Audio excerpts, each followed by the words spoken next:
Assalamualaikum warahmatullahi wabarakatuh. Bismillahirrahmanirrahim. Alhamdulillahilladzi hadana ala asraril ma'rifah. Segala puji bagi Allah yang berikan petunjuk kepada kita di atas segala rahsia ma'rifah. Wa kasyafa lana hijabal basyariyah. Dan segala puji bagi Allah yang membuka hijab perjalanan hamba di dalam ma'rifah. Wa dallana sabilal istiqamah. Dan segala puji bagi Allah yang menunjukkan kepada kita akan jalan istiqamah. Wa wasala alaina tariqata Rasulillah sallallahu alaihi wasallam. Dan segala puji bagi Allah yang menghubungkan kita kepada tariqah Rasulullah sallallahu alaihi wasallam. Nahmaduhu wa nasta'inuhu wa nastaghfiruh. Kita memuji Allah. Kita memohon pertolongan kepada Allah. Kita memohon pengampunan kepada Allah. Wa na'udzu bihi min syururi anfusina wa min sayyiati a'malina. Kita mohon perlindungan kepada Allah daripada segala kejahatan diri dan hawa nafsu kita, dan kita mohon perlindungan kepada Allah daripada segala keburukan amalan kita. May yahdihillahu fala mudhillalah. Barang siapa yang diberikan hidayah, maka dia tidak akan sesat. Wa may yudlil fala hadiyalah. Dan barang siapa yang memilih jalan yang sesat, dia pasti tidak akan mendapat hidayah Allah. Asyhadu an la ilaha illallah wahdahu la syarikalah wa asyhadu anna Muhammadan abduhu wa rasuluh. Allahumma salli wa sallim wa barik ala sayyidina Muhammad wa ala ali sayyidina Muhammad. Ilahi anta maqsudi wa ridhaka matlubi wa ba'd. Ila hadratin Nabil Mustafa Rasulullah sallallahu alaihi wasallam bisiril Fatihah. A'udzubillahi minasyaitonir rajim. Bismillahirrahmanirrahim. Alhamdulillahi rabbil alamin arrahmanir rahim maliki yaumiddin. Iyyaka na'budu wa iyyaka nasta'in. Shiratal mustaqim siratal ladzina an'amta 'alaihim ghairil maghdubi 'alaihim waladdallin.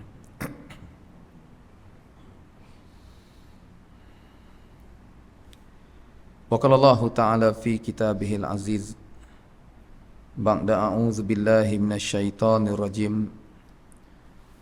Wa ma arsalnaka illa rahmatan lil alamin.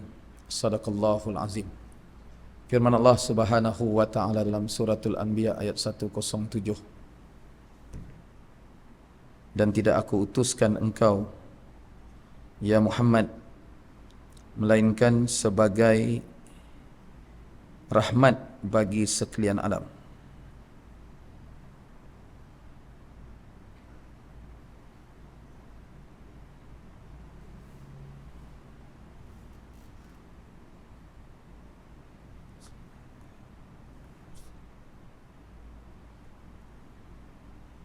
Betul ke Anbiya 107? Main sebut tadi ni.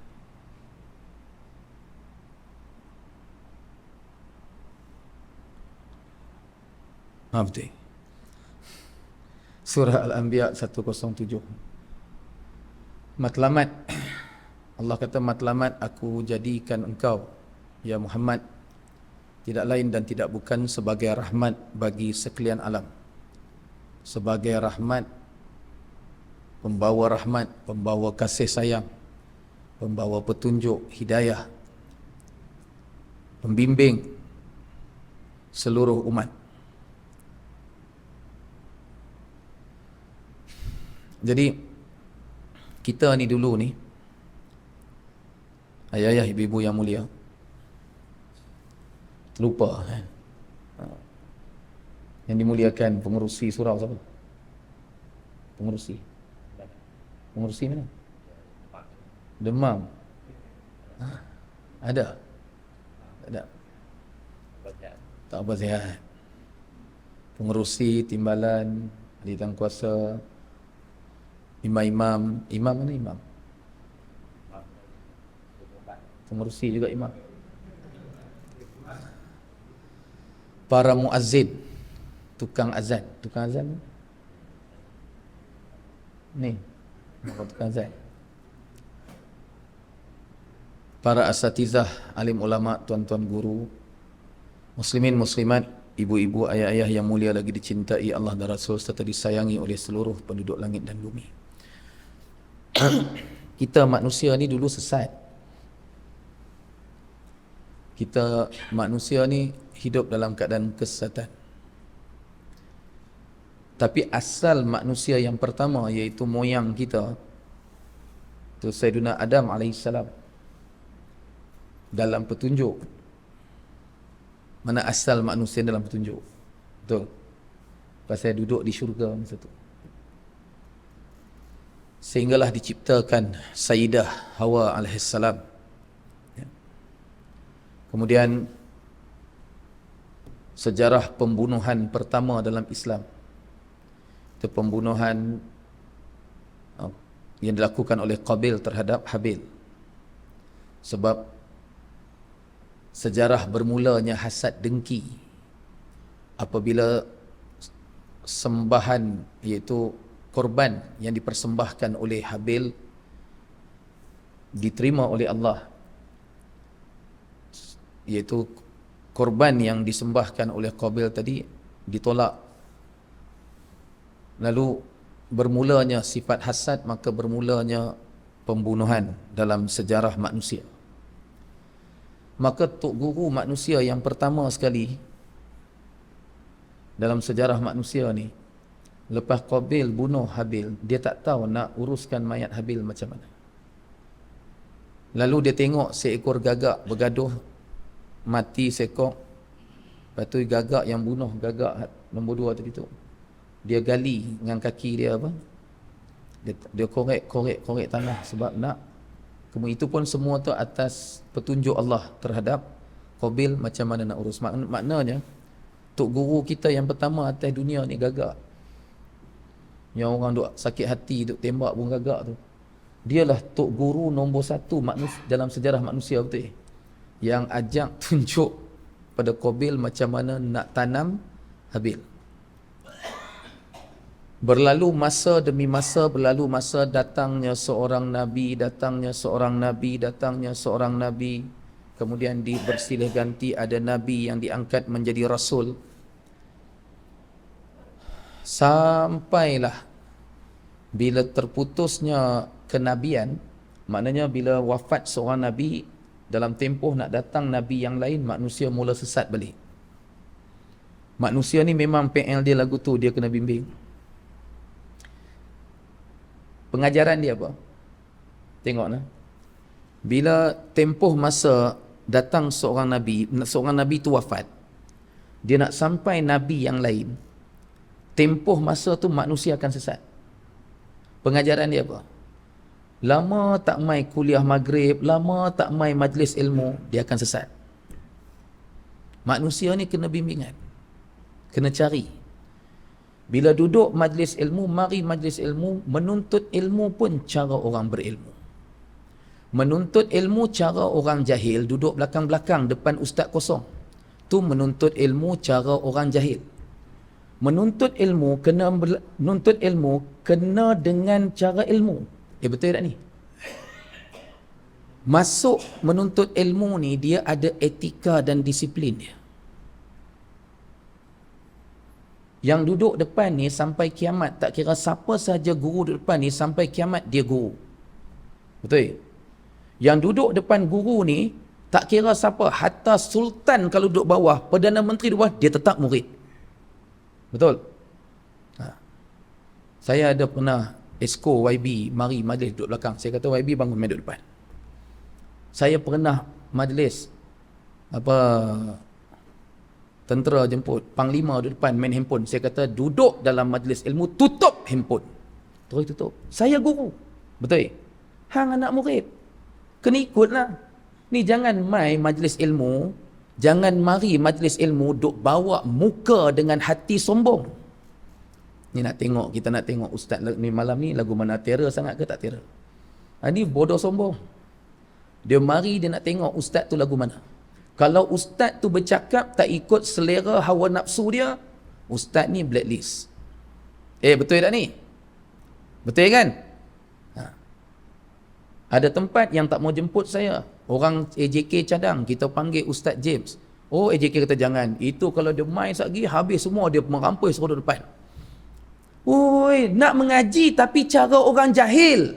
Nak menuntut ilmu, nak panggil ustaz, nombor satu, ustaz kena ikut selera hawa nafsu kami. Nombor dua, ustaz kena ikut cakap kami. Walaupun ustaz guru kami anak murid, lantaklah kami nak duduk macam mana pun. Pasal itu anak-anak kita jadi kurang ajar. Pasal mak bapak dia pun mengaji di Masjid Surau, kurang ajar. Lama dah tak ceramah tak keras lagu tu. Tak betul kan? Kita nak heran apa anak-anak kita tak hormat mak bapak, tak hormat guru. Anak dia kata, alah pak pun pergi surau masjid tak hormat ustaz yang mengajar. Duduk dekat beranda, duduk belakang-belakang, melengkong kot dinding. Betul tak ni? Kecil hatilah saya guru. Kan? Pandai pesan dekat anak-anak, pandai. Pesan kat cucu-cucu kita, pandai pesan. Jangan pergi sekolah, duduk depan. Cucu dia kata, tok pun duduk belakang kat sana. Budak ni pandai melawan aku, dia kata. Tapi dia budak tu memang kalau dia jawab lagu tu kurang ajar. Tapi betul. Tapi memang kurang ajar. Tapi betul. Tapi budak tu bila dia berjawab lagu tu, dia memang kurang ajar. Tapi dia cakap tu betul. Kan? Tok mengaji pun duduk kat beranda. Lepas tu pandai pergi cerita dekat anak cucu. Ni Tok Wan ni dulu masa mengaji, kalau cikgu ke rotan dekat sekolah, pin balik mengadu kat mak pak tambah lagi, tokok lagi. Pandai cerita. Kena marah dekat surau pasal duduk belakang saja, terus tak mau panggil ustaz tu dah. Betul tak ni? Jadi bangunlah main duduk depan. Jangan angguk saja. Main duduk depan. Main ke depan ni. Main duduk depan. Nak kecil hati lah. Lantaklah. Saya guru. Main duduk depan ni. Ni anak ni baju hitam hak muda tu, main duduk depan. Main duduk depan. Ni ayah-ayah yang tak larat, orang tua tak apa. Duduk dekat dinding tu tak apa. Kalau berasa muda, boleh pasang lagi 2, main depan. Kalau berasa memang dah tua, tak boleh, tak apa, duduk. Nak bersandang, saya faham.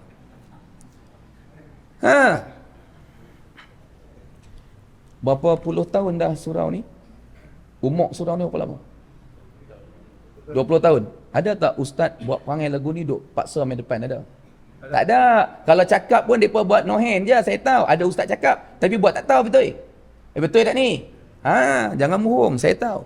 Satu masjid dekat Kedah ni juga. Saya tak mahu sebut masjid mana. Habis je ceramah malam tu. Ustaz, saya ni umur 80 ustaz. Saya semayang di masjid ni dah 50 tahun. Kali pertama dalam hidup, ustaz orang pertama panggil main duduk depan semua. Tu dia, saya kata, berasa macam bangga sungguh kan aku kan. Ada pula yang kata, ustaz, pasal apa ustaz lain tak mau buat lagu tu? Ustaz lain main mengajak, hak mereka duduk belakang, dia buat tak tahu je. Dia bukan buat tak tahu, dia meredap dalam ni. Dia pergi mengadu dekat Ustaz James, suruh Ustaz James tolong main habak malam ni. Faham tak? Jadi anggaplah ustaz lain tu bukan tak marah. Dia marah, tapi dia wakilkan pada Ustaz James untuk tolong cakap. Pasal kita manusia ni memang perlu pada bimbingan, jangan bohong. Jangan bohong. Yang samsing, dia punya samsing dengan bini dia, pukul bini, labuh bini, tapi bila sampai satu saat bini nak angkat kaki, dia teriak, bini tak peduli, dia pergi cari ustaz minta tolong. Ustaz yang dia pernah maki dulu pasal cengih dalam kuliah, dia pergi cari ustaz minta tolong, suruh tolong cakap dengan bini dia, suruh bagilah peluang dekat dia. Mari menyembah-nyembah sampai menangis-menangis. Betul. Kan? Tang mati baru cari ustaz. Nuntut ilmu tak mahu. Lepas tu tambah media sosial lah kan hari ni. Ni pasang live ni kan. Dan tak puas hati hak komen tu pun. Yang kaki komen, kaki kecam tu pun rumah tangga berselera. Sembang rumah tangga orang. Maki hamun abang Tesla tu pasal kahwin 2. Ya Allah, abang Tesla tu hari ni viral pula. Gambar berdua dengan bini, kat airport nak berangkat umrah. Depa tu elok bahagia. Yang duk mengamuk dekat Facebook tu rumah tangga orang yang hang sakit hati pasal apa? Betul tak ni? Tak pasal-pasal. Kan? Di komen macam-macam. Maki hamun dalam tu. Orang tu elok aja. Betul? Macam ni ya. Bergaduh pasal parti politik tak berteguk. Berebut jadi AJK, jadi pengurusi pasal parti politik. Hak yang nampak duk bergaduh pumpang-pumpang tu, mereka keluar parlimen elok mengopi semeja elok aja. Kita lah bodoh. Pi maki hamun mencarut-carut dalam komen tu. Betul tak ni? Ni abang setiausaha masjid mana tadi? Masjid hijau tu. Dah dengar ni, sanggup lagi kan nak jemput 30 hari bulan ni? Tadi abang nak jemput 30 hari bulan. Saya tak sanggup ke? Fikir panjang kan? 30 hari bulan insya-Allah di Masjid Hijau kan. 30 tu saya ada Agrofest. Saya setiausaha Persatuan Kambing Anglo-Nubian Negeri Perak. Saya terlibat dengan festival agro untuk peringkat negeri Perak. Kambing-kambing saya pun terlibat dengan pameran nanti. Saya ada kambing Australia. Ingat koman sekok sampai Malaysia 2 tahun lepas sampai Malaysia harga sekok 8,700. Semua orang sponsor untuk madrasah kami. Kami mana ada duit. Kan? Ni dah ni tahun ni masuk Agrofest. Jadi tak apalah, saya cuba adjust. Nak pergi pasal apa? Nak menjerit ke orang ni bukan senang. Kan? Ustaz Lah Khairi tu lagi teruk dia punya menjerit. Kan? Kasar, tak ada hikmah. Mari yang ustaz lembut, dia mengumpat juga. Lembut mengantuk. Kan? Tak ada isu semasa langsung. Betul tak ni? Serba tak kena. Ustaz yang ceramah derah pun dia mengumpat. Ustaz yang ceramah slow pun dia mengumpat. Serba tak kena. Jadi akhirnya apa yang berlaku? Pegang dia, suruh dia duduk depan, hang ceramah kami nak dengar pula. Bagus sampai tara mana? Ada tak jenis tu dalam masyarakat kita? Hak jenis kaki komplain ni. Malam ni tengoklah. Habis ni sekali dia pergi mengopi sekali. Ustaz tu. Dia mula. Tengok malam ni. Ada jenis aku tu kan. Ayah-ayah, ibu-ibu yang mulia. Oleh sebab kita ni manusia ni, termasuk saya malam ni, sentiasa perlu bimbingan. Cari majlis-majlis ilmu. Saya sampai sekarang, sampai malam ni, umur dah 34 ni. Cahaya kan, 34. Kau hajak menipu dalam surau kan. Dalam surau tak boleh menipu, luar surau tak apa. Sampailah duk pi cari tok guru, duk pi mengaji, pi menadah kitab, duk pi cari guru. Kalau ada dengar je, ambil cari kitab. Dengar depa kata ni tuan guru Haji Sidik Noh ada, kalau dekat-dekat dengan tempat saya pi cari kitab. Pasal apa? Kita tahu kita bodoh. Hak main mengaji buat telinga aja. Pasal apa? Pasal depa tahu depa cerdik. Haram jadah ustaz ni kan. Dia ni memang cari gaduh dengan kita malam ni kan. Tak, sungguh. Kami dulu kami nak bagi tahu ni ayah-ayah ni, kami dulu zaman mengaji, tok-tok guru kami arwah dulu ni bahasa lembut tapi pedih. Dia menusuk dalam ni, dia tengok anak murid buku catatan, kitab apa pun tak ada, dia kata yalah, tok-tok guru lah ni bodoh-bodoh. Mana bukti tok guru bodoh main mengajak tengok kitab. Bodoh lah tu. Tapi anak murid dia kata cerdik-cerdik. Mana bukti cerdik? Main mengaji bawa telinga saja. Jadi malam ni saya pun tak bawa kitab, biar sama-sama cerdik. Faham tak? Kalau saya bawa kitab, saya seorang je bodoh. Betul? Ni yang mai selalu dengan kitab tak ada, buku catatan tak ada ni, dia mai tu dia nak semak saja ustaz tu mengajak betul ke tak. Kitab tu pun dia hafal semua dah. Betul tak ni? Dia ni memang kita pancit tayar kereta dia malam ni kan. Sabar. Gatai Abu Ya Khalil tu gatai piatok suruh main ceramah malam ni kan. Marah kat dia. Ayah-ayah, ibu-ibu yang mulia lagi dicintai Allah Rasul, disayang yang seluruh penduduk langit dan bumi. Kita semua perlu pada bimbingan. Asbab daripada bimbingan itulah kita pergi cari tok guru, pergi cari majlis ilmu. Pasal kalau Tok Sah kata sebulan, seminggu tak duk kuliah maghrib ni pun dia dah jadi macam-macam dah. Kan? Jadi masuk majlis ilmu ni ibarat cas. Maka dia nak cas balik iman kita ni, semangat kita ni.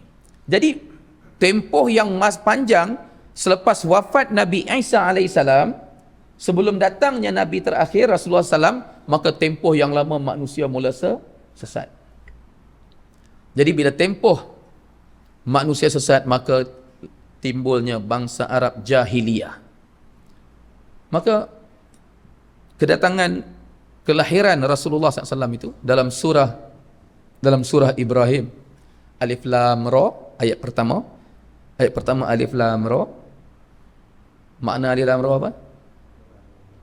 Allahu a'lamu bimuradihi bidzalik, hanya Allah yang mengetahui makna yang demikian itu. Alif Lam Ra, kitabun anzalnahu ilaika litukhrijan nas minaz zulumati ilan nur. Al-Quran ini yang diturunkan kepada engkau ya Muhammad, yakni Rasulullah sallallahu alaihi wasallam. Kitabun anzalnahu ilaika litukhrijan nas, untuk engkau keluarkan manusia minaz zulumati ilan nur, daripada kegelapan kepada cahaya. Ya Muhammad, ya Rasulullah sallallahu alaihi wasallam, untuk engkau keluarkan manusia daripada sesat kepada petunjuk, untuk engkau keluarkan manusia daripada jahil kepada ilmu, untuk engkau keluarkan manusia daripada batil kepada hak.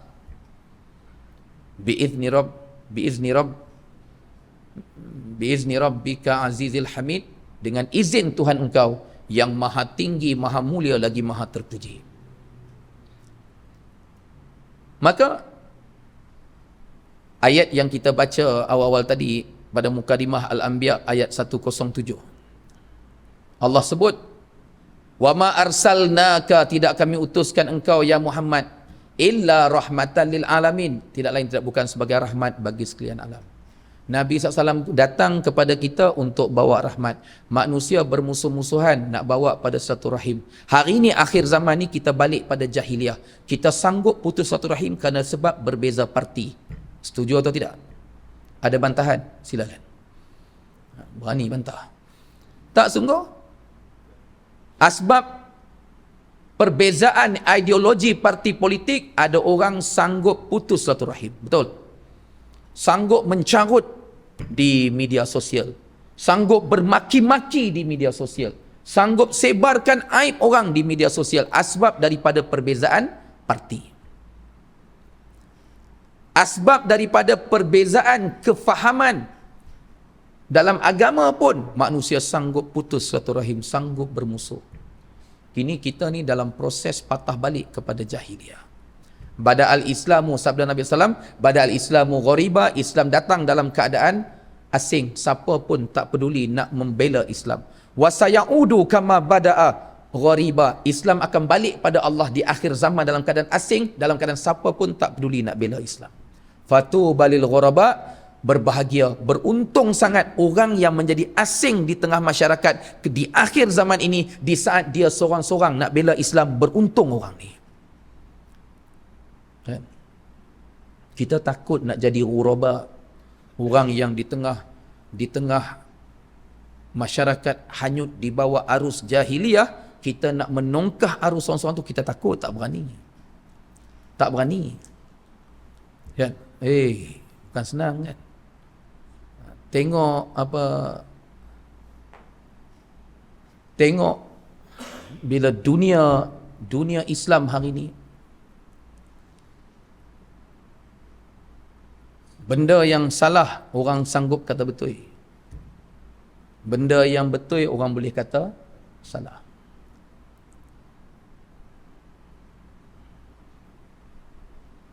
Jadi sebab tu kenapa kita sebut tadi, bila Nabi SAW datang sebagai rahmat bagi sekalian alam, baginda SAW akan setuju tak? Laukana bainanal habib sallallahu alaihi wasallam, kalaulah Nabi SAW ada di antara kita, di celah-celah kita pada malam ini, dia setuju tak dengan suasana kita hari ini? Dia setuju ke tak setuju? Tak setuju. Kalau Nabi SAW dan para sahabat ridwanullah alaihim ajma'in ada dengan kita malam ini, dia tengok suasana masyarakat hari ini, agaknya dia akan pergi tak jumpa dengan tiap-tiap orang ni? Dia pergi jumpa tak? Mereka akan pergi jumpa. Tapi hari ni yang sanggup buat macam tu, pergi jumpa orang ramai ni, orang tabligh aja. Bayangkan Kalaulah baginda Rasulullah SAW ada dengan kita pada malam ini bersama para sahabat ridwanullah alaihim ajmain, mereka tengok keadaan masyarakat, mereka akan pergi jumpa tak orang-orang ni? Mereka akan pergi. Confirm mereka akan pergi, pasti 1000% mereka akan pergi. Kita tak boleh buat, tapi bila ada orang buat, kita pandang sinis, kita mengata jemaah tabligh ni, kita hantam macam-macam. Kan? Minta maaf. Nak duduk berapa hari? 3 hari. Sorry, surau kami sempit. Pergi cari tempat lain. Walhal tak pernah penuh pun surau dia. Saja hasad dengki, sakit hati. Kan? Ni nak mai tidur surau kami 3 hari ni, esok ni UIP siapa nak bayar? Alah, dia jadah duduk semayang dekat 20 tahun. Seingat dia sekali pun tak pernah dibuh duit dan tabung. Kan? Asal dia kenuri muka dia dulu.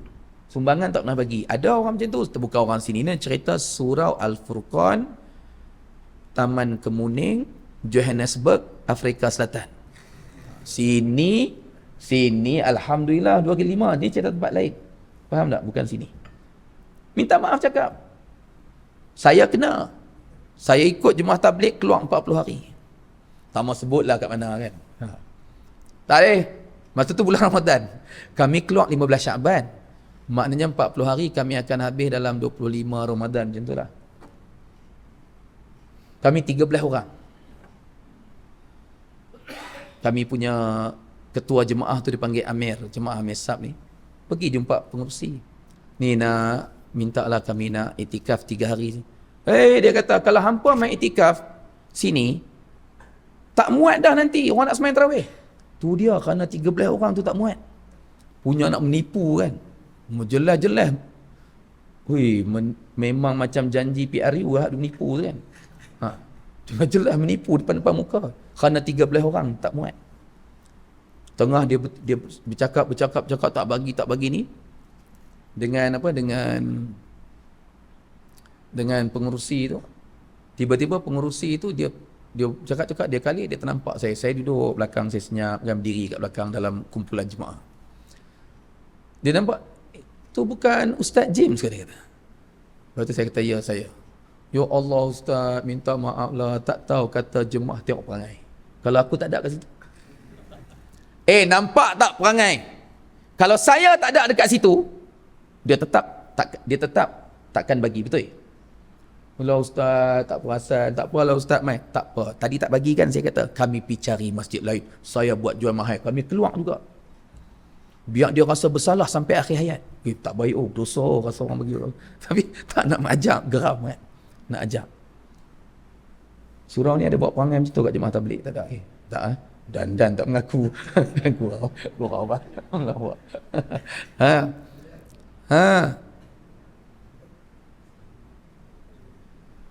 Kami pun pergilah ke masjid lain. Bukan masjid, surau. Surau tu surau di Jumaat. Sampai kami sampai pukul 10 pagi. Mujuklah memang dia di negeri itu dia wajibkan setiap surau masjid dekat dia punya papan kenyataan di luar tu mesti bubuh senarai nama pengurusi AJK dengan nombor telefon sekali. Itu peraturan Jabatan Agama Negeri. Tak mahu sebutlah negeri mana. Sini ada. Tak ada kan? Bila saya tengok nombor telefon pengurusi, dia tulis Ustaz. Kita, Ustaz ni mesti bagus ya, Ustaz kan. Kita apa Ustaz kan, mestilah Ustaz baik kan.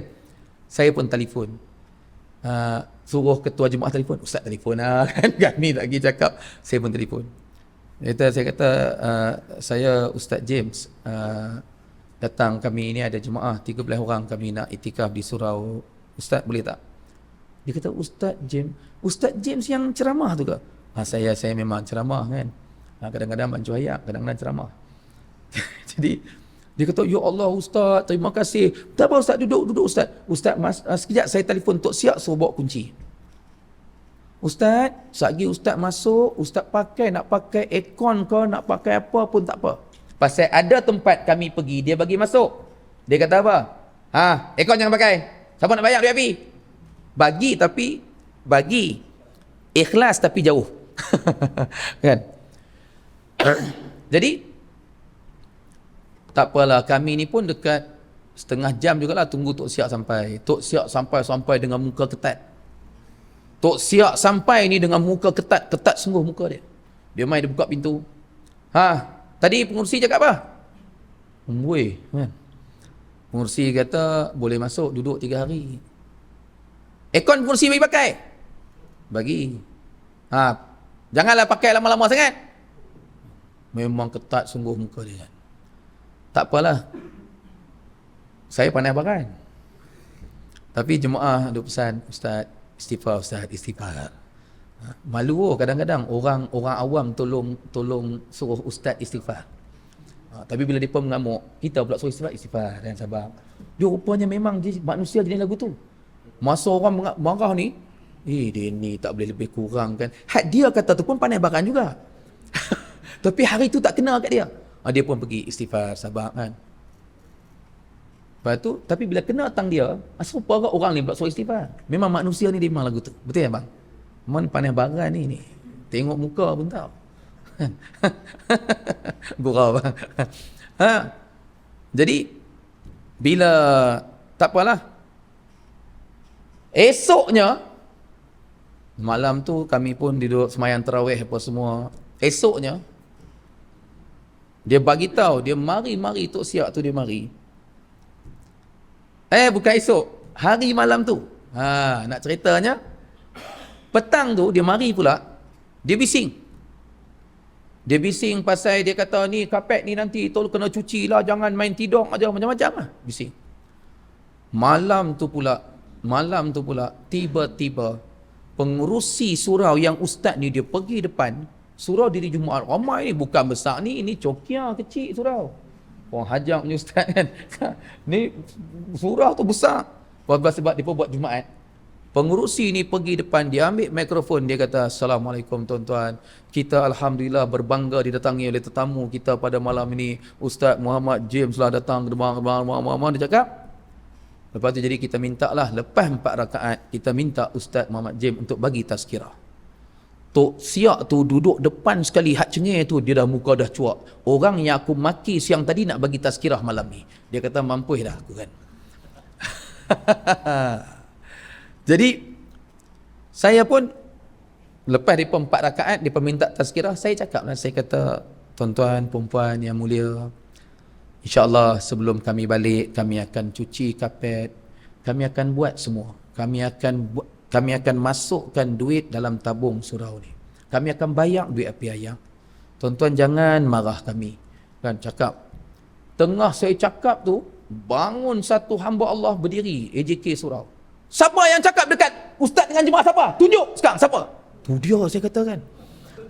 Kalau aku tunjuk mampu Datuk Siak tu kan. Saya kata dekat dia, tak apa bang duduk. Saya kata kan. Rupanya dia ada pendekar-pendekar dalam masyarakat kita ni, hak jenis lagu tu. Yang jenis suka pertahan orang dakwah, suka pertahan ahli agama. Kita ni tak boleh ceramah, tak boleh bagi ilmu. Dapat jenis lagu tu pun jadilah. Kan, yang boleh mempertahankan para ulama kita. Boleh mempertahankan tok-tok guru kita. Boleh pertahankan jemaah-jemaah dakwah ni. Kita tak boleh buat. Nah, orang yang masjid surau yang duk kunci pun kena pecah pencuri masuk kadang-kadang kan. Tapi masjid surau yang selalu jemaah tabligh tidur 24 jam itikaf, susah pencuri nak mai. Pasal apa? Pencuri mai 3 pagi tengok duk ada orang lagi duk wirid bagai dia kata mereka ni tak balik rumah ke? Kan? Sagi dia mai pukul 4 pagi duk ada lagi. Dia mai subuh tengok duk ada lagi. Dia mai pukul 7 tengok duk ada lagi. Pening pencuri. Pasal apa? 24 jam ada orang. Sebagaimana hidupnya Masjid Nabawi, Masjid Nabi sallallahu alaihi wasallam yang 24 jam hidup dengan orang di dalam tu. Masya-Allah. Dia memang kena berhenti tepat pada waktunya. Sambung balik. Kesaja malam dia dengar deras sangat, dia pergi bagi laju jam tu.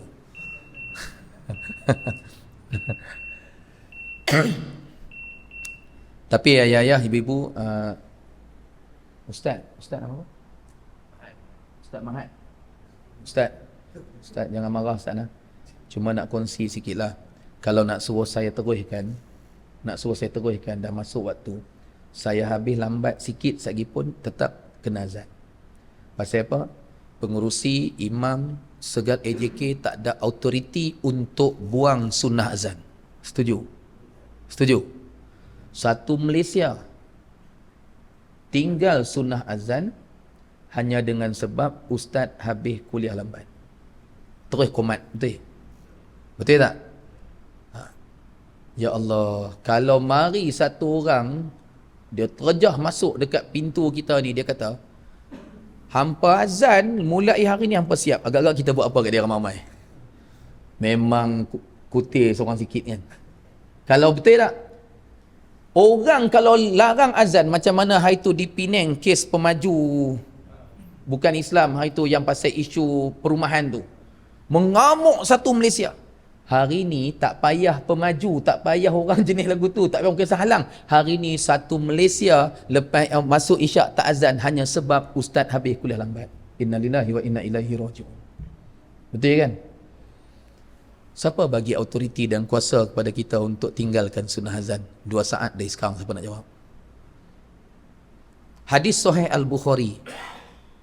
Ini yang kata majlis ilmu ni, kita selalu kena dibimbing. Dalam hadis Sahih Al-Bukhari, Nabi SAW tengok sahabat, 3 orang sahabat nak musafir, panggil, hampa nak pergi mana? Kami nak musafir ya Rasulullah SAW. Nabi SAW pesan apa? Azan walaupun kamu solat jamak kasar dalam perjalanan. Kita jamak kasar, kita dalam perjalanan, azan lebuh lah. Betul? Tak ada. Nabi SAW kata apa?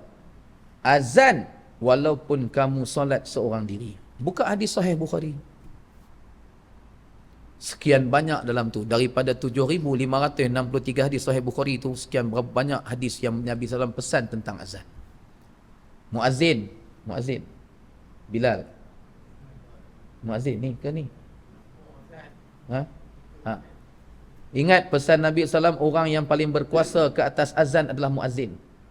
Kalau ustaz habis ceramah lambat, timbalan pengurusi kata, komat terus, minta maaf pengurusi, Nabi pesan, saya paling berkuasa bukan pengurusi.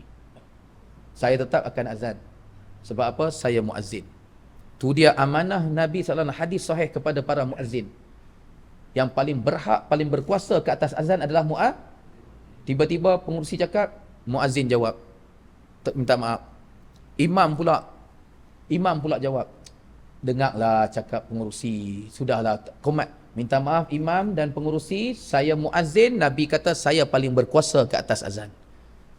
Ustaz yang ceramah menyampuk pula, sudahlah dengar cakap mereka, saya ni ustaz, minta maaf ustaz takkan tak tahu hadis tu, saya paling berkuasa ke atas azan. Saya tetap nak azan. Faham tak ni muazzin? Berani tak lepas ni? Berani tak? Berani. Dan yang paling berkuasa ke atas iqamah, imam. Muazzin sepatutnya tak boleh qomat selagi imam tak izinkan. Betul? Ini imam, imam lambat, kata lambat, sebab suruh jadah kita semayang dulu kan. Kurang ajar punya muazzin.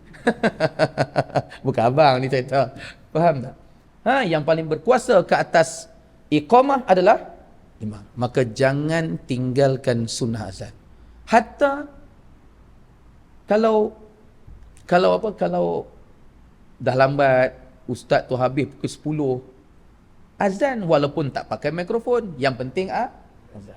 Kalau pakai mikrofon pun takut.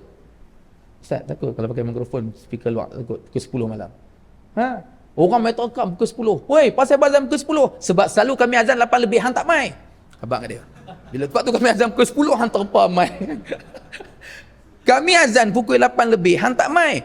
Lah ni kami azan pukul 10, hang terpa mai, hang main masuk semayang sekali kata.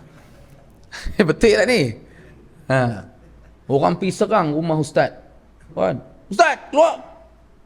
Pasal apa azan pukul 10? Memang kami tadi nak azan masuk waktu tadi 8 lebih tadi. Habis tu azan. Kami tunggu hang tak sampai kata. Ustaz tak payah baca, Allah berfirman, orang tu buang karannya. Kan?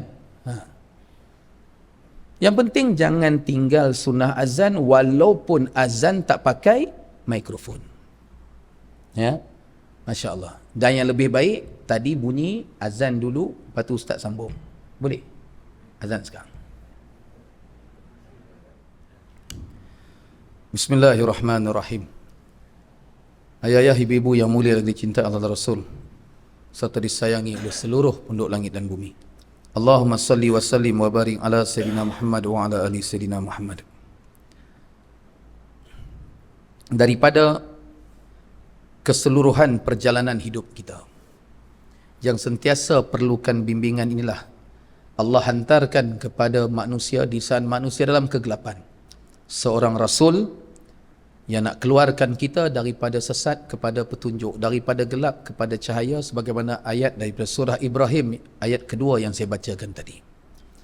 Masya Allah, tabarakallah, kelahirannya yang menjadi asbab sampai malam ni kita beriman kepada Allah dan Rasulullah SAW. Pengorbanan baginda SAW dan para sahabat ridwanullah alaihim ajma'in, sehingga malam ini kita masih bernafas sebagai seorang Islam. Masya Allah. Kehadiran dan perjalanan hidup baginda SAW dan para sahabat ridwanullah alaihim ajma'in sehingga kepada para tabi'in sampai kepada para tabi'in radhiyallahu anhum. Kita menikmati nikmat ma'rifatullah. Kita belajar untuk menjadi salik yang kenal kepada penciptanya. Kita buat apa pun kita nak dalam lindungan Allah, dalam perhatian Allah, tenggelam dalam lautan makrifah, supaya dengan asbab tauhid makrifah yang dibawa oleh Rasulullah SAW kepada umatnya, bila baginda SAW sebut wa nahnu aqrabu ilaihi min hablil warid, dekatnya kami dengan hamba kami lebih dekat daripada urat leher mereka sendiri. Hampirnya dekatnya kami dengan hamba kami lebih hampir daripada urat leher mereka sendiri. Urat leher kita ni duduk dalam apa? Urat leher kita ni duduk dalam kulit ni kan. Allah kata aku dekat lagi. Aku lebih dekat daripada urat leher manusia itu sendiri. Bila sahabat-sahabat Allah lain tanya, ya Rasulullah sallallahu alaihi wasallam, Allah ni jauh ke dekat dengan kami? Allah ni jauh ke dekat dengan kami? Lalu turun ayat, wa idza sa'alaka ibadi anni, ya Muhammad, yakni Rasulullah SAW, apabila hamba-hamba aku bertanya kepada engkau tentang aku, fa inni qarib, sesungguhnya aku sangat dekat. Ujibu da'watad da'i idza da'ani, aku sentiasa memperkenankan permintaan mereka yang minta di saat mereka minta dengan aku. Minta, aku akan perkenankan dengan syarat falyastajibuli, hendaklah mereka melaksanakan segala titah perintah aku, tinggalkan larangan aku, wal yu'minu bi, serta beriman dengan aku, yakin percaya. Hang nak doa aku bagi, taat pada aku, beriman dengan aku bagi. Minta tak dapat, minta lagi. Minta tak dapat, mungkin masa minta tu ada yang tak kena, minta lagi. Minta tak dapat, pagi-pagi subuh tu tak bangun tahajud sebelum subuh, berdoa menangis-nangis, satgi lepas subuh kecam orang dekat Facebook, satgi zuhur menangis lagi, lepas habis zuhur satgi lepas tu, lepas makan tengah hari pi pula mencarut dekat orang mana pula tak tahu, satgi padanlah doa tak makbul kan. Minta. Dalam lautan makrifah itu, baginda SAW ajar kita, harga barang naik macam mana pun, harga barang turun macam mana pun, yang tertulis rezeki kita di Lauh Mahfuz tu takkan diubah, takkan dipadam dengan liquid paper kemudian malaikat pergi tulis lain. Tak. Betul? Di saat tenggelam lautan makrifah itu, kita menyaga kedai runcit, ada orang buka kedai runcit sebelah kita, kita tak berasa dia itu mengganggu rezeki kita, sebab ada kita buka, lepas tu ada 9 buah lagi kedai runcit buka menyaga yang sama, malaikat tak patah balik ke Lauh Mahfuz untuk padam catatan rezeki tulis lain. Tak. Habis yang duk hasad tu pasal apa? Orang kita menjaga kedai handphone, dia pun menjaga kedai handphone. Haram jadah sungguh dia ni. Dah macam tak ada tempat lain nak menjaga. Aku buka kedai repair kasut, dia pun pergi buka kedai repair kasut. Aku buka restoran, lagi dia pun pergi buka restoran. Habis kalau ada 10 orang buka yang sama, pergi bubuh dekat-dekat dengan kita, malaikat patah balik ke Lauh Mahfuz untuk padam? Tulis lain rezeki kita? Tak. Habis yang kita takut tu apa dia sebenarnya? Pelik kan? Pelik. Siapa pernah ada rasa sakit hati bila ada orang menjaga sama dengan dia? Istighfar. Datang Rasulullah SAW untuk bimbing kita, bimbing hambanya, bimbing umatnya sampai kepada lautan makrifah itu. Syuhud kasrah fil wahdah, syuhud wahdah fil kasrah. Pandang banyak dalam satu, pandang satu dalam banyak. Pandang banyak dalam satu apa dia? Tauhid af'al. Tengok apa pun nampak af'al dia. Apa dia tauhid af'al? Tauhid perbuatan. Apa definisi tauhid perbuatan? Definisi tauhid perbuatan dalam kitab Muhtasar Ihya Ulumuddin Imam Al-Ghazali rahimahullahu ta'ala, lalu diterjemahkan dalam bahasa Jawi Melayu oleh Syekh Abdul Samad Al-Falimbani rahimahullahu ta'ala, dan diberi nama kitab tersebut Syiarus Salikin, jilid yang kedua, juzuk yang ketiga, muka surat 9. Apa makna tauhid af'al? Tauhid perbuatan tu makna dia apa? Nampak perbuatan Allah pada makhluk, rupa-rupanya makhluk ni langsung-langsung tak ada perbuatan. Nampak tu apa? Asyhadu tu lah aku bersaksi tadi. Rukun Islam pertama, asyhadu aku bersaksi. Bersaksi apa? La ilaha illallah, tak ada perbuatan yang lain melainkan perbuatan Allah. La ma'bud illallah. Aku bersaksi apa? Asyhadu la ilaha illallah, la maqsud illallah, tidak ada tujuan melainkan tujuan kita kepada Allah. La ilaha illallah, asyhadu tu apa dia? Aku bersaksi apa? La ilaha illallah, la maujud illallah, tidak ada yang wujud melainkan Allah. Masa la ma'bud illallah, tauhid af'al. Masa la maqsud illallah, tauhid sifat. Masa la maujud illallah, tauhid zat. Punya nak bagi reti tenggelam dalam lautan makrifah tu, pandang apa? Nampak Allah. Kan? Nampak macam mana? Nampak af'al dia. Belum cerita bab tauhid sifat dengan tauhid zat lagi, baru bab perbuatan aja. Oh, baru perasan asyhadu aku saksi. Nampak apa? Ihsan, antak budallah ka'annaka tarahu, engkau sembah Allah seolah-olah engkau nampak Allah. Fa illam takun tarahu, kalau tengok tak nampak juga, yakinlah Allah nampak kamu. Fa illam takun tarahu fa innahu yara, Allah sentiasa melihat kamu. Nak buat macam mana? Bukan tak nampak, tapi nak tengok tak reti. Pasal apa nak tengok tak reti? Sebab tak mengaji tauhid. Maka perjalanan yang dibawa oleh Nabi SAW sampai kepada para sahabat radhiyallahu anhum ajma'in, sampai kepada tabi'in, tabi'in, sampai kepada kita. Makam musyahadah tu makam penyaksian. Asyhadu yang rukun Islam pertama tu, di saat kita pandang apa, nampak perbuatan Allah pada makhluk, makhluk langsung-langsung tak ada perbuatan, pada ketika itu bimbang lagi soal rezeki, bimbang lagi soal takut ni macam-macam lah. Mari COVID tu macam Tuhan punya takut.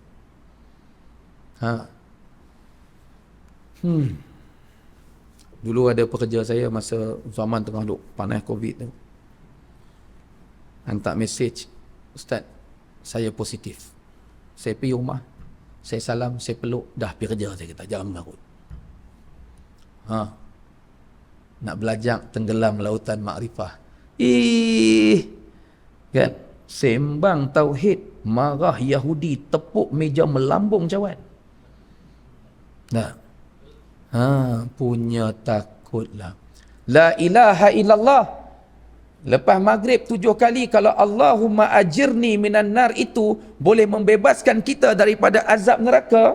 Allahumma ajirni minan nar tu, kalaulah doa Allah minan nar tu boleh bebas azab neraka, banding azab neraka dengan COVID ni, Takkanlah Allahumma ajirna minan nar tak boleh hadap Covid. Betul? Baik, bandingkan kuman Covid dengan azab neraka Allah, mana lagi dahsyat? Covid. Bandingkan azab neraka Allah dengan Covid, mana lagi dahsyat? Azab. Tapi ketika menghadap Allah, Allahumma ajirna minan nar, zikir 7 kali lepas solat subuh dan maghrib tu, yang Nabi ajar 7 kali tu, Allahumma ajirna, ya Allah, bebaskan kami dari azab neraka-Mu. Takkanlah Allahumma ajirna minan nar tu maknanya boleh kalah dengan Covid. Betul? Masuk langkah rumah Allah. Tetap takut Covid lebih bertakut kepada Allah. Ni Covid dah habis, boleh dah sembang bawa perang ni. Kalau masa Covid tengah teruk, kalau cakap lagu ni kena tangkap. Sembang tauhid, takut kena tangkap kan. Takut, macam-macam takut mari dekat kita ni. Minta maaf cakap. Sungguh bukan bohong. Saya buat. Kan? Orang abang, saya 9 hari kena tahan ward sebab Covid. 9 hari. Orang cakap besar dengan Covid, dah kena baru percaya. Saya lepas kena Covid baru tak percaya. Sungguh. Keluar 9 hari saya lagi tahu. Menipu saya kata. Sungguh. Lantak lah. Kan? Jadi, Covid ada tak? Ada. Penyakit ada? Ada. Wabak ada? Ada. Tapi janganlah berlebih-lebihan. Macam kawan tu Tuhan nak bersalam pun tak berani. Tadi baca maghrib tadi, Allahumma ajirna minan nar, boleh selamatkan azab neraka Allah. Tiba-tiba Covid yang jauh lebih kecil daripada azab neraka Allah, kita takut. Pelik tak? Pelik ke tak? Sangat pelik. Kita tak nafi wabak, tak ada. Sakit berubat. Setuju? Sakit berubat, tapi jangan melampau batas. Macam Tuhan nak salam tak boleh. Nampak pantau orang batuk sikit, dandan berguling-guling lari. Allahu Rabbi ya Karim. La ilaha illallah di saat tenggelam dalam lautan makrifah itu. Ibarat orang tenggelam dalam ayak. Masa tenggelam dalam ayak tu, orang tenggelam dalam ayak ni, daripada rambut ayak, mata dia ayak, muka ayak, tangan ayak, semua ayak, betul? Maka orang yang tenggelam dalam ayak makrifah tu pula, daripada rambut dia Allah, mata Allah, telinga, semua kembali kepada Allah. Ni baru betul mengaji tauhid. Makam musyahadah yang kita sebut asyhadu tadi, yang nampak perbuatan Allah pada makhluk, baru perasan masa reti tauhid af'al tu, baru perasan Panadol tak boleh bagi hilang sakit kepala. Habis pasal apa? Sakit makan juga. Sebab kita tidak menolak usaha dan ikhtiar. Pada asbab Panadol tu pun kita nampak af'al dia. Makan je lah. Faham tak ni? Tanpa meninggalkan usaha ikhtiar. Sakit berubat lah, tapi jangan tak baik pergi marah doktor. Bodoh punya doktor, penipu. Dah 4 kali aku pergi klinik dia, cirit tak hilang juga. Lah, doktor bukan Tuhan yang hampir maki doktor buat apa. Orang Melayu ni, dia nak cepat baik. Dia ingat, ustaz masa dia kena sihir, ustaz tu baca doa dekat ayak. Dia ingat ustaz tu Harry Potter yang pegang tongkat, cerita sihir, ting boleh berubat. Dia nak macam tu perangai orang Melayu. Betul? Saya pi tak baik pun bukan orang Melayu, bangsa lain pun sama aja. Kan? Sebab tu berlaku satu peristiwa dalam sirah Rasulullah SAW. Seorang lelaki, kan, dia pergi dekat Nabi SAW, dia kata, ya Rasulullah, tolong doakan aku, aku ni sakit. Nabi doakan dia. Lepas 3 hari dia rasa tak baik, hari ketiga rasa tak baik, dia pergi jumpa satu dukun Yahudi. Hari dia jumpa dukun Yahudi itu, dia berubat dengan Tok Bomo Yahudi itu. Hari itulah Allah sedang makbulkan doa Nabi SAW. Bila baik, dia kata, tengok, aku pergi berubat dengan Rasulullah tak baik, aku pergi kat Tok Bomo Yahudi itu baik. Pasal tak sabar, betul tak? Walhal ketika dia jumpa Tok Bomo Yahudi itulah Allah makbulkan doa Nabi SAW. Lalu dia canang cerita, aku pergi jumpa Nabi tak baik, aku pergi Darushifa tak elok, aku pergi Tok Bomo hak mengarut tu elok. Bomoh boleh, dengan syarat bomoh yang ada logo halal dekat dahi dia. Faham tak? Boleh. Dengan syarat bomoh itu menurut diluluskan oleh hukum syarak. Perubatan dia syar'i mengikut Al-Quran dan hadis, dan juga doa-doa yang daripada para ulama. Tak ada masalah. Macam mana ni Tok Bomoh? Bolehlah syarat nak berubat, kena cari ayak babi berkubang lepas asam. Kalau nak sembuh, boleh tak? Lah ni pergi balik, cari ayak babi berkubang lepas asam. Menung kawan tu. Hari-hari lepas asam nak kena tunggu babi berkubang baru boleh ambil ayak tu.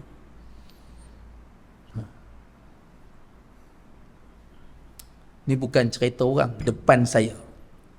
Suruh pergi cari ayak babi berkubang lepas asam tu depan saya. Saya tengok muka Tok Bomoh tu kan. Ini cerita betul. Wallahi wabillahi watallahi depan saya. Lepas tu apa? Syarat lagi. Cari anjing hitam.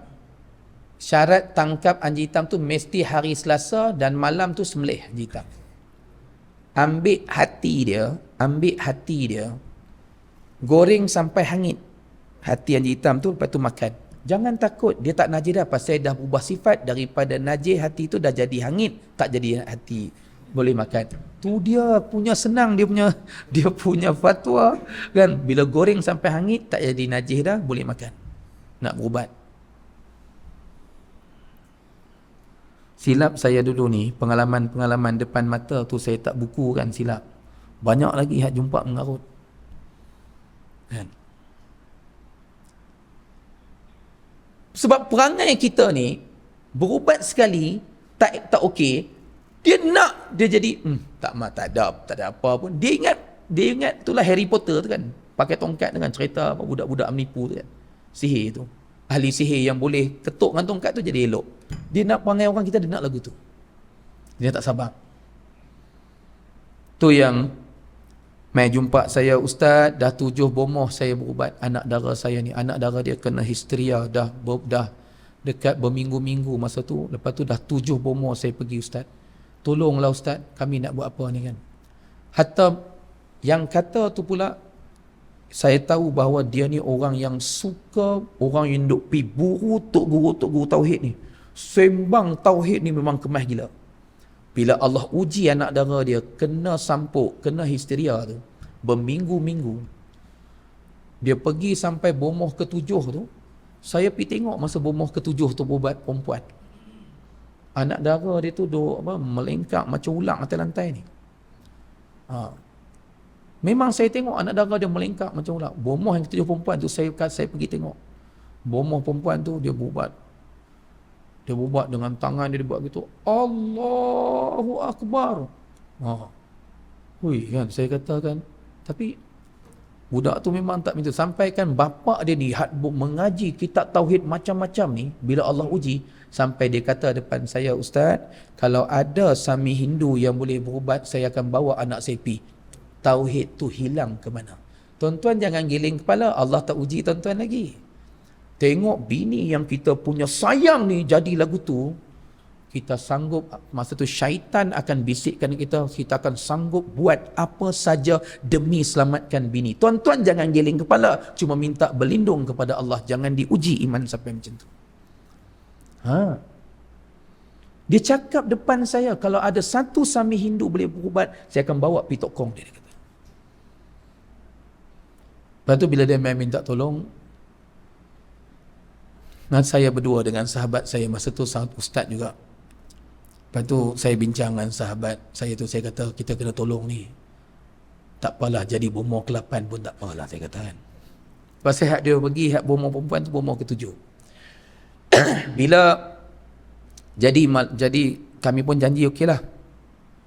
Masa dia jumpa tu hari Jumaat. Kami kata esok kami pergi tapi lepas Zuhur, sebab pagi tu kami nak mengaji kitab. Mengaji kitab tahrir, kitab fiqh tahrir dengan almarhum Tuan Guru Haji Abdul Latif rahimahullah ta'ala, yang terkenal dengan panggilan Pak Teh Keruh, Pondok Keruh. Kenal kan? Kami pergi menadah kitab tahrir tu dengan almarhum Tuan Guru Haji Pak Teh ni, dan juga satu kitab tauhid kami, yang tu kitab fiqah dan kitab tauhid kami masa tu pagi, setiap pagi Sabtu tu kami akan menadah dengan almarhum Tuan Guru Haji Abdul Wahab rahimahullah taala juga kitab tauhid kami mengaji. Kitab tahrir, kitab fiqah tu kami mengaji dengan almarhum Pak Teh Keruh ni. Sampai dia kat almarhum kata dekat kami, dia kata apa? Syarat nak alim fiqah ni kena baca tahrir ni 40 tahun. Tu dia. Kita mengaji kitab fiqah pun tak pernah khatam, pi condemn imam mazhab, kurang hajak gila. Kan? Ha? Betul tak ni? Ni imam mazhab ni. Balik kerja rumah pertama, betulkan bukan mazhab, mazhab. Sebut mazhab pun tak betul, nak condemn imam mazhab. Alah, berbaharam kan? Ha.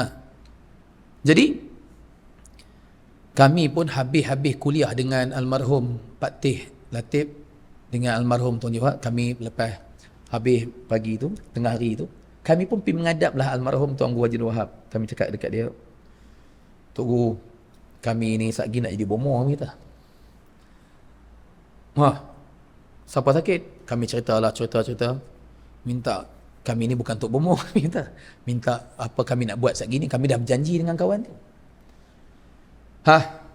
Baca Al-Baqarah dengan Ali Imran. Tu dia 5 juzuk.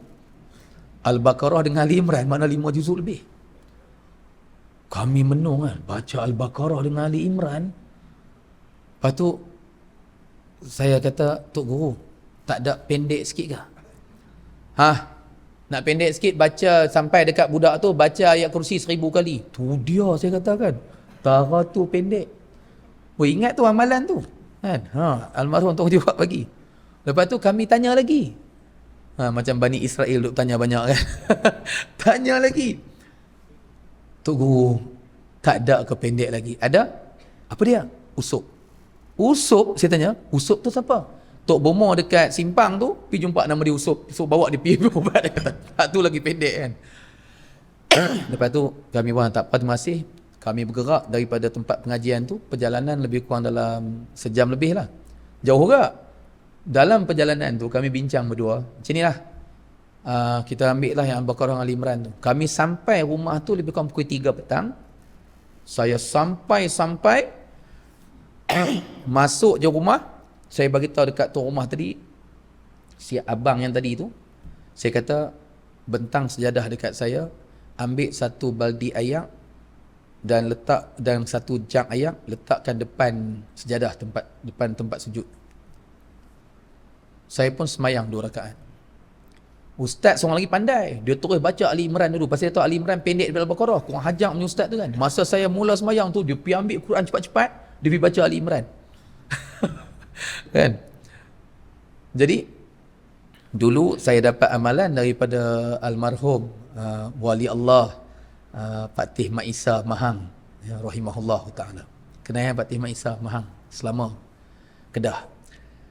Jadi almarhum ni, Pak Teh Mat Isa ni, dulu bila saya jumpa dia, saya kata dekat dia, Pak Teh, ada kemusykilan, ada masalah nak tanya dengan Pak Teh.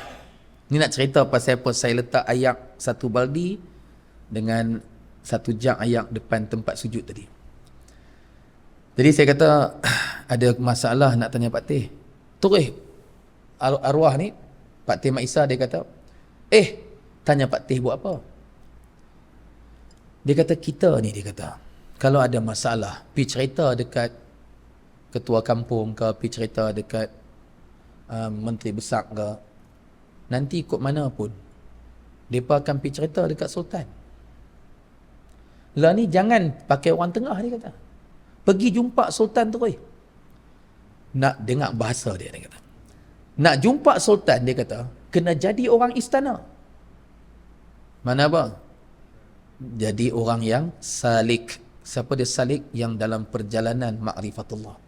Dia kata nak jadi orang istana, nak dekat dengan sultan, nak jumpa tuan kena jadi orang istana. Bila jadi orang istana, kena pakai pakaian istana elok-elok. Maksud dia apa? Pakai pakaian tauhid elok-elok.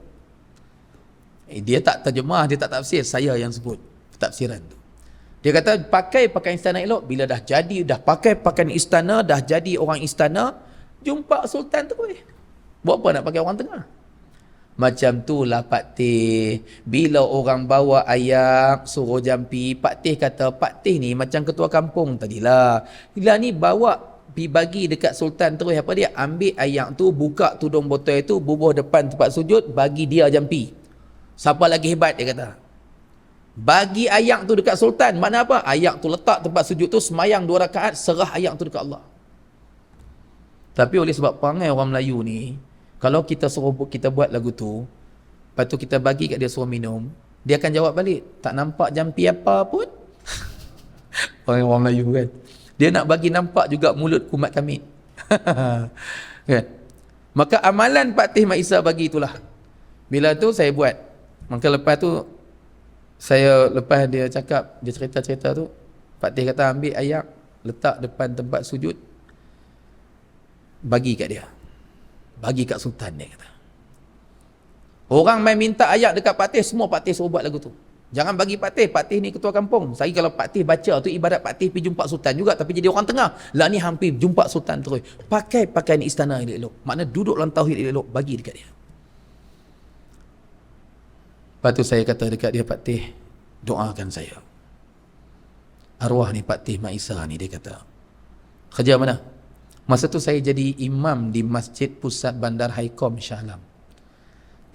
Kejadian ni berlaku tahun 2000, maknanya 23 tahun lepas. Bila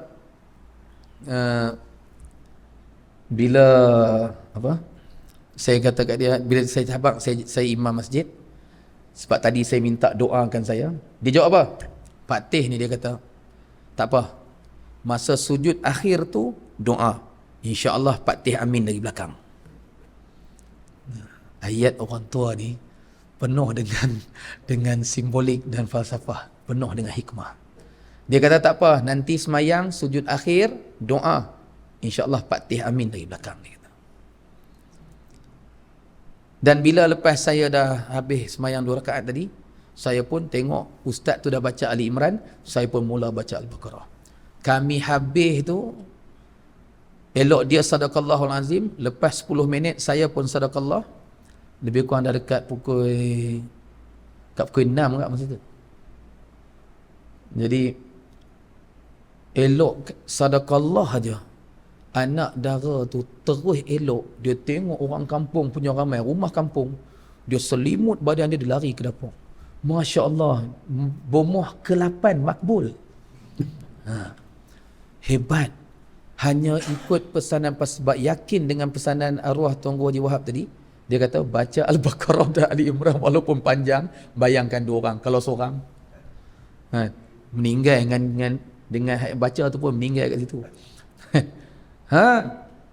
Masya Allah, sadaqallahul azim, elok budak tu.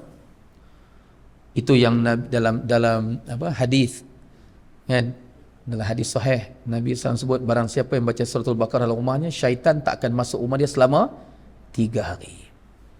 Masya Allah. Ayah ibu-ibu yang mulia, saya nak berhenti dah insya-Allah. 9 minit. Lama-lama lagi orang makin menyampah Ustaz. Jadi ada makan malam ni? Ada. Kopi O panas ada? Ada. Dapat syarat tu kan?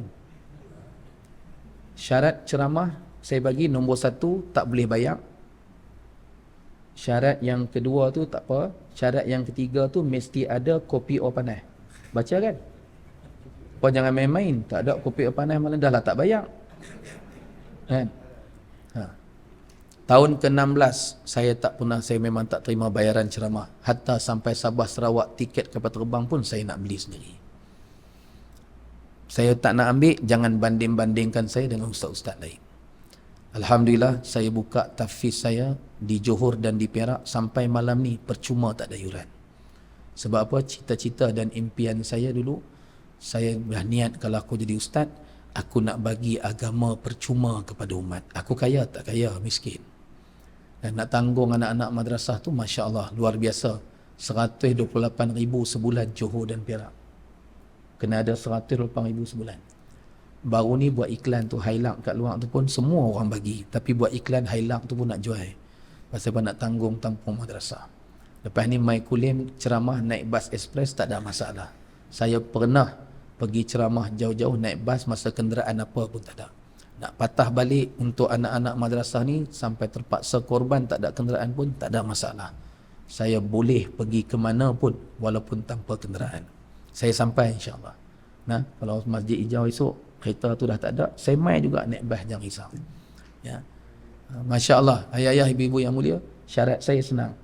Pertama, tak boleh bayar. Kalau nak bagi juga, saya ada bagi nombor akaun madrasah, bagi pada madrasah, bukan pada saya. Ya.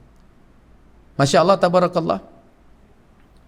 Sebab apa? Perjalanan hidup kita ni, bila apa sahaja yang kita buat tadi, kita nak supaya dalam bimbingan Allah, dalam keadaan kita yakin dan percaya, Allah akan bagi apa yang kita nak. Minta doa tak dapat, minta lagi dan lagi dan lagi dan lagi dan lagi doa. Allah akan bagi, percayalah. Jadi ayah ibu-ibu yang mulia, minta maaf, minta ampun Ustaz atas segala kekasaran bahasa saya. Dan percayalah, ya, kadang-kadang ada benda yang kita tak suka, tapi benda tu baik. Apa dia? Duduk depan, mengaji duduk depan. Tak suka tapi benda baik kan. Tu sama lah. Dulu ni ayah-ayah yang belakang tu, dulu hak jenis duduk belakang ni hak nakai kat sekolah. Betul? Sama lah macam saya dulu kan. Saya hebat di sekolah dulu, acara lompat pagar sekolah. Bukan sukan lompat pagar, tapi lompat pagar sekolah. Buah dulu, zaman buah.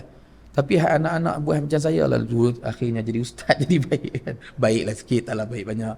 Buah tu ada lagi. Jadi minta ampun, minta maaf atas kasaran bahasa. Muliakan majlis ilmu, jaga adab dan etika kita ketika menuntut ilmu. Ingat, ilmu yang beri manfaat pada agama dunia dan akhirat, kata Imam Al-Ghazali rahimahullahu ta'ala. Ilmu yang beri manfaat pada agama dunia dan akhirat. Semakin engkau belajar ilmu itu, semakin takut engkau kepada Allah. Makin mengaji, makin duk, tadilah putus satu rahim, duk guna media sosial, duk kecam orang, pantang orang silap, maki hamun, kan? Bergaduh kat jalan raya. Saya selalu bergaduh kat jalan raya, pandai habaq ke orang, kan? Orang bagi signal nak masuk, bini pula mengasut, jangan bagi bang, jangan bagi. Kawan tu duk himpit nak masuk, kan? Abang tengok kita dah lama dah duk tunggu lama, tiba-tiba dia potong queue, jangan bagi bang, membujuk lalu melintang patah. Bini jadi setan duk sebelah pula.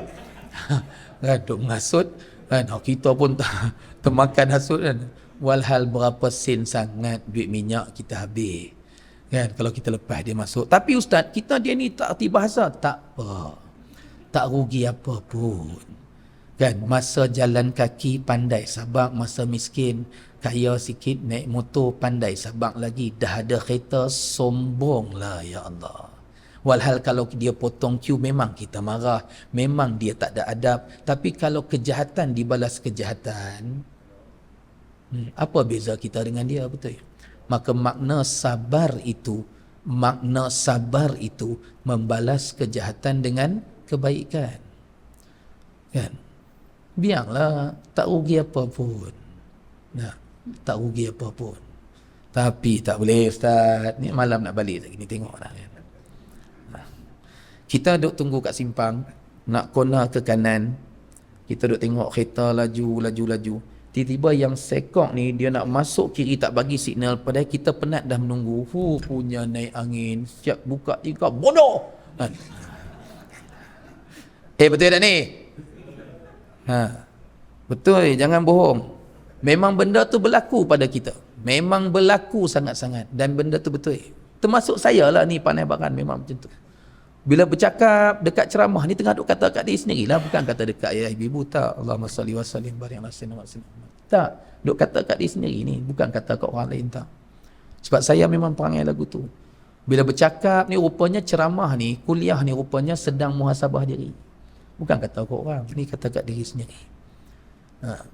Pun tak boleh sabar, padahal tak rugi apa pun. Saya pernah kita bukan potong queue, kita keluar di simpang. Bila keluar di simpang tu, nak masuk ke kanan tu, pasal nak ambil traffic light kanan tu, dia tak bagi, dia horn. Saya horn balik, saya buka tingkap. Saya kata kat dia, habang berapa sen minyak hang rugi kalau hang bagi aku masuk, aku bayar sekarang, saya kata. Dia terus macam terkedu kan. Habang, saya baling duit kot tingkap ni, saya habang. Dia terus senyap, dia terus jalan kan. Tak, berapa sen minyak rugi, mai aku bayar lah. Best tak ayat tu? Tapi tuan-tuan jangan buat orang macam tu pula. Kan? Masya Allah. Jadi doakan saya, doakan perjalanan kami, Masya Allah. Ya. Kita jadi orang dakwah. Orang dakwah ni, bagusnya hikmah jadi orang dakwah ni, kita belajar dalam dakwah tu selalu maafkan orang. Satu. Yang keduanya, bila kita jadi orang dakwah ni, yang keduanya apa dia?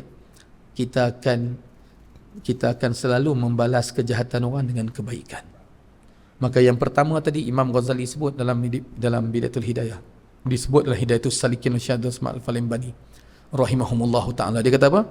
Ilmu yang beri manfaat pada agama dunia akhirat, semakin engkau mengaji, semakin engkau menuntut, semakin takut kepada Allah. Makin mengaji, makin minta Allah boleh bagi jadi orang yang menangis hari-hari. Dosa hari ini, dosa semalam, dosa tahun lepas, dosa zaman muda, yang mai ni macam-macam dosa. Betul? Termasuk saya. Yang pernah menyentuh wanita yang bukan mahram dia. Tak kiralah masa bujang, masa bercinta, yang pernah sentuh wanita atau lelaki bukan mahram suatu masa dahulu. Sampai malam ni kita ingat balik dosa tu, Allah dah ampun ke belum? Jangan sombong. Yang pernah berjudi, sampai malam ni ingat dosa silap. Dosa berjudi, beli nombor ikok tu, Allah dah ampun ke belum? Yang pernah minum arak zaman bujang dulu ke, zaman jahiliah ke, zaman apa pun, cuba ingat malam ni, Allah dah ampun ke belum dosa kita tu? Yang pernah pinjam duit orang, tak bayar, dan sampai malam ni dia tak tahu nak cari mana dah orang tu, tapi dia dah menyesal. Agak-agak Allah dah ampun belum dosa kita tu? Yang pernah meninggalkan solat, sampai malam ni beribu waktu, yang beribu rakaat yang dia belum qada dan bayar hutang, dengan baki umur yang ada, kalau dia qada hari-hari pun dia tak akan dapat bayar hutang. Allah dah ampun belum dosa kita tu? Kalau seingat senarai dosa yang ustaz sebut tadi tu, maka berhenti rasa bersih daripada orang lain. Besak kuman rasa bersih kita paling kotor pada ketika itu. Kalau teringat senarai dosa tadi, berhenti menilai dan menghukum orang.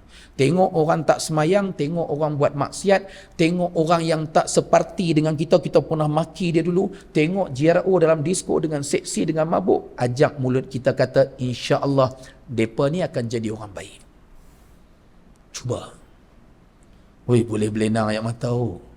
Bila tiba-tiba hama ni duk tengok orang buat salah, orang buat silap, kita duk mengata, tiba-tiba kali ni kita nak tukar, mulut kita tengok aja orang tak semayang, kita sebut insya-Allah dia akan jadi hamba yang soleh.